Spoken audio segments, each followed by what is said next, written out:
అమెరికాలో హెచ్-1బి వీసాలపై కఠిన నిబంధనలు అమల్లోకి రావడంతో గ్లోబల్ టెక్ రంగంలో కొత్త మార్పులు మొదలయ్యాయి. విదేశీ ఉద్యోగుల నియామకాలు భారంగా మారడంతో దిగ్గజ సంస్థ గూగుల్ తన వ్యూహాన్ని మార్చుకుంటోంది.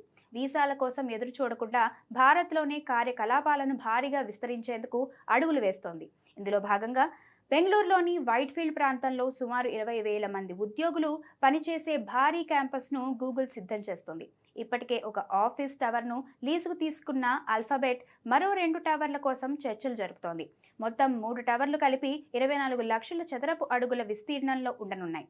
తొలి భవనంలో త్వరలోనే కార్యకలాపాలు ప్రారంభం కానుండగా మిగతా భవనాలు వచ్చే ఏడాదికి సిద్ధం కానున్నాయి. ప్రస్తుతం భారత్లో గూగుల్కు 14,000 మంది ఉద్యోగులుండగా ఈ క్యాంపస్ పూర్తయితే అమెరికా వెలుపల గూగుల్ కార్యకలాపాలకు భారత్ కీలక కేంద్రంగా మారనుంది. ఏఐ, అడ్వాన్స్డ్ ఇంజనీరింగ్ పై ప్రపంచం దృష్టి పెడుతున్న ఈ సమయంలో భారత్ టెక్ హబ్గా మరింత బలపడుతుంది. హెచ్-1బి ఖర్చులు, ఆలస్యాలను తప్పించుకోవడమే కంపెనీల తాజా వ్యూహంగా కనిపిస్తోంది.